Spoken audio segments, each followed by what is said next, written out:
सभी भक्तों को जय श्री राम। आज एक बहुत ही इम्पोर्टेंट टॉपिक पे आपका विषय बात करता हूँ। आज का विषय मेरा ये है कि अगर आपके घर में कोई बीमार चल रहा है, बहुत दिनों से बीमार चल रहा है, कोई दवाइयाँ उसको नहीं लग रही हैं, कई डॉक्टर्स चेंज कर लिए, कई हॉस्पिटल्स में दिखा लिए और बीमारी को भी बहुत समय लंबा हो गया है, 6 महीने, 1 साल, 2 साल, 3 साल, बीमारी जाने का नाम नहीं ले रही है। पेशेंट्स की हालत दिन पे दिन बिगड़ती चली जा रही है। आपके भी समझ में नहीं आता कि करें तो करें क्या, किस डॉक्टर के पास जाएं, किसको दिखाएं, और इसमें आपका पैसा भी बहुत खर्च हो जाता है। जब आदमी बहुत जगह से परेशान होता है, बहुत दिमाग उसका परेशान होता है, तो वो फिर सोचता है कि कहीं उसको कोई ऊपरी समस्या तो नहीं बन गई है। फिर वो कई दरबारों के चक्कर लगाना चालू करता है, तांत्रिक, ओझा, दरबार लगाने वाले इस जगहों पर जाना चालू करता है और झाड़ फूँक के नाम पर, मैं सबको तो नहीं कहता मगर कुछ लोग ऐसे भी हैं जिस धंधा बना रखे हैं इस टाइप का कि आप अगर उनके पास जाएंगे तो आप समझ लीजिए आप अपना घर बार बेच देंगे पूरी तरीके से, फिर कुछ संभव नहीं है फिर। तो वह ख़ास तौर से, क्योंकि मैं भी इस प्रॉब्लम को फेस कर चुका हूँ, ख़ास तौर से वीडियो उन भाई बहनों के लिए लेके आया हूँ जिनके यहाँ कोई लगातार बीमार चल रहा है, उनको दवाइयाँ नहीं लग रही। ख़ास तौर से इसकी एक पहचान होती है कि दवाइयाँ लग नहीं रही होती हैं। तो ऐसे समय में किसके पास जाएं, क्या करें, दिमाग काम नहीं करता। तो वो मेरी बात को ध्यान से सुने। अगर आपका पेशेंट हॉस्पिटल में है, हॉस्पिटलाइज्ड है, या घर में है, बीमार होता जा रहा है, कमज़ोर होता चला जा रहा है, कोई दवाइयाँ काम नहीं कर रही हैं, तो करना क्या है। आपको बहुत कम शब्दों में आपसे बताऊंगा कि आपको करना क्या है ऐसी कंडीशंस में। आपको क्या करना है कि आपको कोई भी दिन हो, किसी दिन भी हो, अगर आपके घर में मंदिर है, अगर आप घर में हैं तो आप घर के मंदिर में बैठ जाइए, और अगर आप हॉस्पिटल में हैं तो हॉस्पिटल की किसी साफ़ जगह पे, किसी साफ़ कोने में आप बैठ जाइए, और नहीं है तो फिर जब पेशेंट्स के पास बैठे हैं तो वहीं बैठ सकते हैं आप। ऐसी कोई बात नहीं, बस ये बात रखिएगा साफ़ जगह पे हो, थोड़ा साफ़ जगह हो। फिर वहाँ पर अगर आप घर के मंदिर में बैठे हैं तो बजरंगबली की एक फ़ोटो सामने रख लीजिएगा, और अगर आप हॉस्पिटल में हैं तो फिर आप अंतर्मन से ही ध्यान करिएगा। और एक पानी की साफ़ बोतल, हॉस्पिटल में है तो बोतल ले लीजिएगा, और आप घर में हैं तो एक गिलास पानी एक गिलास में ले लीजिएगा। करना क्या है आपको कि पहले 2 मिनट प्रभु श्री राम का ध्यान करना है।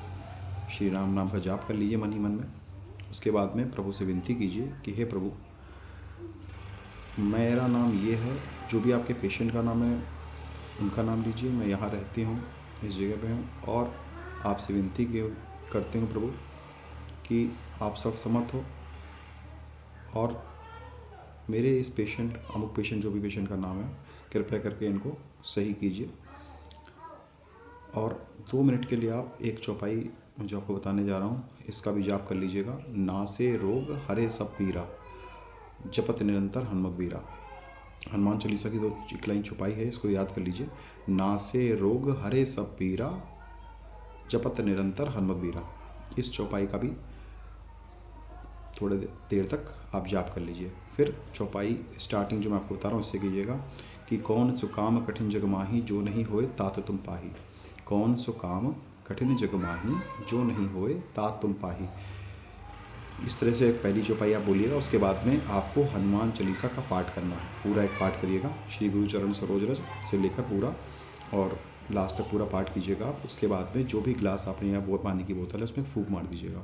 इस तरीके से आपको 21 बार करना है। एक बार हनुमान चालीसा पढ़ी, एक फूंक मारी, फिर दूसरी बार हनुमान चालीसा फिर पढ़ी, फिर फूंक मारी, और हर बार प्रभु से आपको विनती करनी है कि प्रभु मेरा नाम ये है, और मेरे इस पेशेंट से मैं के लिए आप विनती करता हूँ प्रभु आपसे कि कृपया इनको सही कीजिए। अगर कोई नकारात्मक शक्ति इनके शरीर पे है तो कृपया इसको हटा दीजिए, इनको पूर्णतः स्वस्थ कीजिए। फिर आपको वही लाइन पहली वाली, नासे रोग हरे सब पीरा, जपत निरंतर हनुमत बीरा। फिर दूसरी लाइन जो पाई कि कौन सो काम कठिन जग माही, जो नहीं हो तात तुम पाही। फिर हनुमान चालीसा का पाठ, फिर एक पूरा हनुमान चालीसा का पाठ आपने पाठ किया। उसके बाद एक फूंक मारी, ऐसे जल में फूंक मारी आपने। इस प्रकार से आपको 21 टाइम 21 बार करना है। 21 बार करके आप 2 मिनट के लिए हाथ जोड़िए। प्रभु पुनः आपसे विनती करता हूँ कि मेरे जाप को स्वीकार कीजिए। प्रभु आप सर्वसमर्थ हो, कृपया करके मेरे इस पेशेंट को सही कीजिए। जो भी आपका भाई बहन माता पिता जो भी आपके घर में हो, बहुत दिनों से बीमार चल रहे हो, उनके लिए विनती कीजिए कि प्रभु आपसे विनती करते हैं प्रभु, हर जगह से थका के आपके शरण में आए प्रभु महाराज। चाहे आप ईश्वर को मानने वाले हैं नहीं मानने वाले, क्योंकि कई बार ऐसे भी कुछ लोग होते हैं कि जो ईश्वर को नहीं मानते हैं।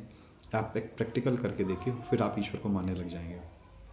इस तरीके से आप करिए और उस पेशेंट को दीजिए। तो उससे भी आप बोलिए कि हे, आप लेटे लेटे, आप पेशेंट अगर लेता है तो लेटे लेटे अगर वो बोल सकता है तो बोल के कि हे प्रभु, वो मुझे ये तकलीफ़ है, तकलीफ़ का नाम लीजिए, जो बीमारी आपको है उसका नाम लीजिए कि मुझे बीमारी है और दवाइयाँ काम नहीं कर रही हैं, कृपया करके मुझे पूर्णतः स्वस्थ कीजिए।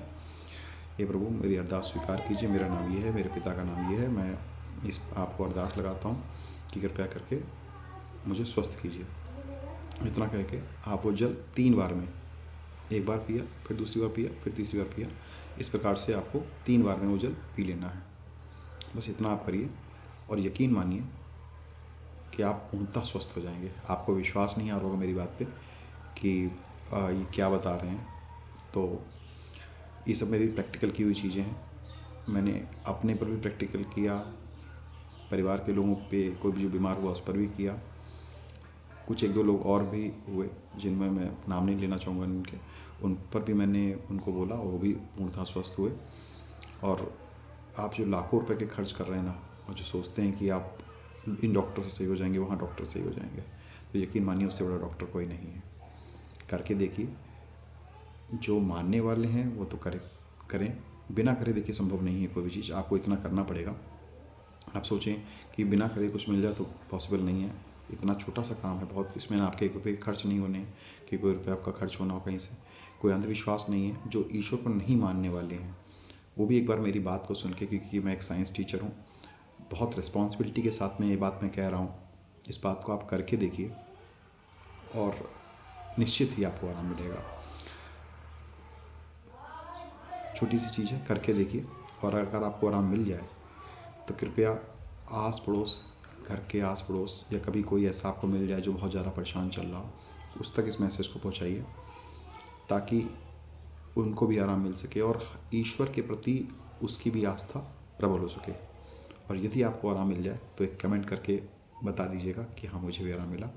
इससे क्या होगा कि मैं जो ये आपके लिए वीडियो बना रहा हूँ उससे मुझे भी उत्साहवर्धन होगा मेरा, और मुझे भी लगेगा कि मेरे इस वीडियो का कहीं ना कहीं काम होगा, उपयोग आया, किसी ने करके देखा, उसको आराम मिला, मुझे भी प्रसन्नता होगी। जय श्री राम। करके देखिएगा, कमेंट जरूर कीजिएगा। जय श्री राम।